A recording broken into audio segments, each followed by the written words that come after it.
I'm about to say something that might piss you off at first. And if it does, good, because that means it's touching the truth. People pleasing is not about other people. It's not about their needs. It's not about their feelings. People pleasing is about your nervous system needing control. And before you get defensive, stay with me. Because once you see this clearly, you'll stop wasting your time and energy managing other people's emotions and finally get your own power back. And I'm not saying this as an outsider. I was a textbook people pleaser for decades. So the realizations I'm about to talk about changed my entire life. People pleasers love to say things like, I just care a lot. I'm empathetic. I don't want to hurt anyone. I'm just being a good person. But let me ask you something honestly. If it was really about them, why does your chest tighten when they're upset? Why does the guilt feel unbearable? Why does their disappointment feel like danger? Because it's not about them. It's about what their reaction triggers in you. And your body doesn't panic because they're uncomfortable. It panics because you are. And that can be a hard truth for high-functioning, nice, capable women to swallow. And I'm not saying you're not nice. I'm using air quotes because we justify people-pleasing as being nice, and that's just the mask. And if this does trigger you, again, I'm not coming from a place of judgment. I'm coming from a place of compassion. People-pleasing is not generosity. It's emotional self-protection. At some point, your nervous system learned, if I can manage other people's emotions, I can stay safe. And that could be safe from conflict, rejection, abandonment, being misunderstood, being labeled too much. So now you're not responding to people, you're constantly monitoring everything outside of yourself. So their mood becomes your responsibility, and their reactions dictate your behavior. And that's not empathy. That's hypervigilance that was born out of survival mode.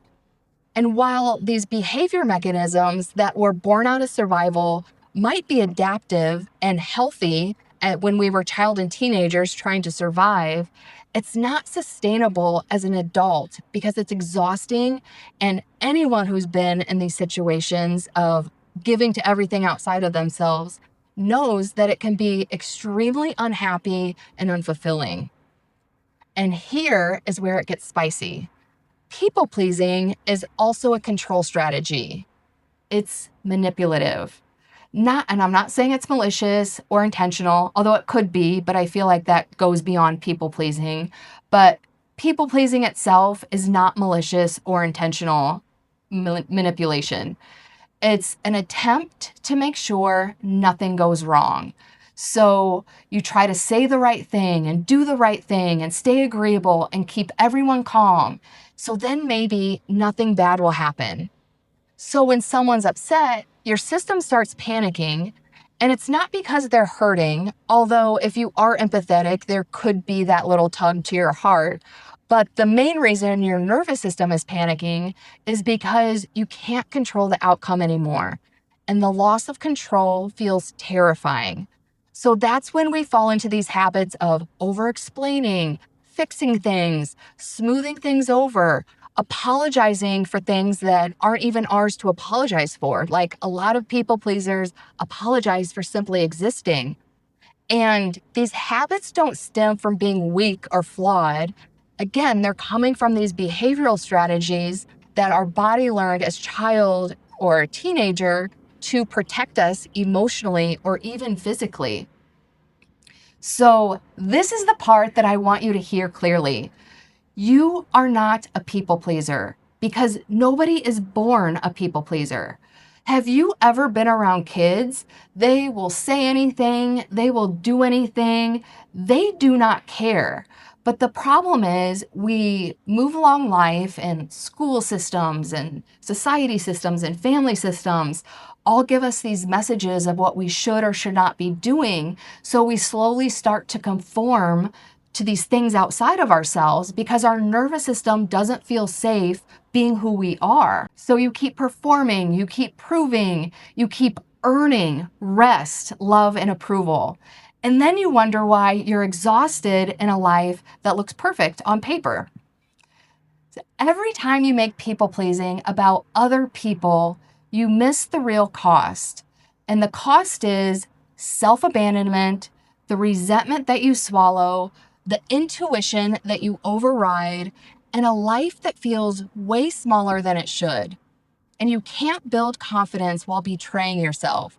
You can't feel powerful while prioritizing other people's comfort over your truth. And your inner glow cannot shine while living in emotional survival mode. So here is the shift that changes everything. People pleasing ends when you stop asking, how do I keep everyone else comfortable? And start asking, how can I tolerate being uncomfortable without abandoning myself? And that is true power. When your nervous system feels safe, you don't chase approval, you don't overexplain yourself to death, you trust yourself, and other people adjust, or they don't. And that's okay, because either way, you feel free. So if this hit you in your gut and not just your head, you are not broken. Your nervous system learned how to survive. It's doing its job. But now it's being asked to evolve. And that is why I created the People Pleaser to Powerhouse Masterclass. Break free from approval addiction.